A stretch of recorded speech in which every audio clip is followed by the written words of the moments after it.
So, as expected, we got another developer update this past Thursday, so I will be going over the big announcements. There isn't a whole lot in this update, so it's pretty short, but here's what's happening in the world of Project Zomboid. The first thing of note is that the 41.72 unstable build is not out yet, and that's due to the fact that there were too many vehicle hiccups for the developers to comfortably release it.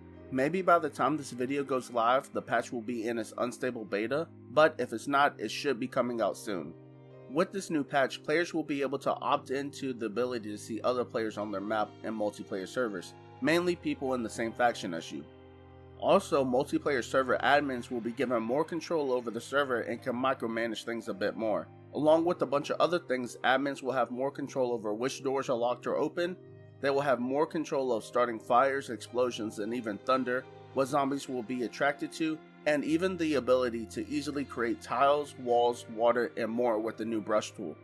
There is a video showcasing most of these features, which I will leave a link to in the description if you want to check it out. Coming with the patch as well, there will be 9 new loot maps for the city of Louisville that will show areas of high value loot as well as areas where hordes may be. If you play the game with mods, you'll appreciate this next change.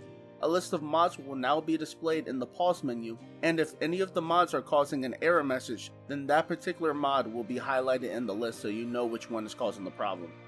In the same ballpark, an improved Lua or LUA error log will help modders to see what is causing the problem with the mod. That's all the relevant news for 41.72, but there are still updates for the Project Zomboid team and things they are working on.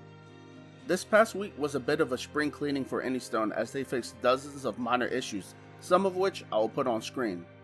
Anystone has also hired famed modder Blair Algol, better known as Planet Algol. He's known for creating mods such as Terror Zeds, Worst Searching, and Toxic Fog. He's been brought on board and is currently fixing the hundreds of minor issues left to fix, though later on he may be able to add some of his own ideas to the game. During the past couple of months, the devs have announced their intentions of revamping the way the music plays in the game. The goal is to have the music be more reactive to the player's actions and to have the music transition more smoothly from track to track. And while they have done this for the combat, they want to expand this to all aspects of the game, including when you enter a building and when you are looting. They are also going to add improved gameplay sounds like shooting a firearm indoors without ear protection. The developers have also announced their intentions to redo the game's UI to make interacting with it a bit smoother and generally nicer to look at.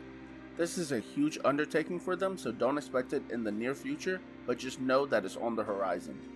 And finally, I'm going to end this Project Zomboid news video with the thing that excited me the most when I first read it.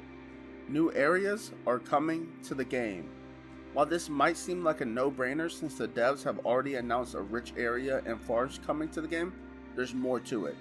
Let me just read a little excerpt from the blog. We are currently debating whether to release the map team's current work in a 41 patch or whether to outright say that the next export will be for 42 later down the line, alongside some sizable planned expansions into other towns and conurbations that will be beyond the edges of our current area.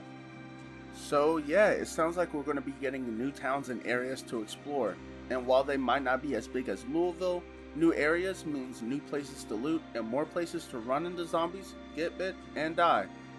But that's all I have for this week. If you want to check out the blog, I'll leave a link to it in the description. Anytime there's a Project Zomboid update, I'll be covering it on this channel, so subscribe if you want to keep up to date. Thanks for sticking around. I'll see you next week.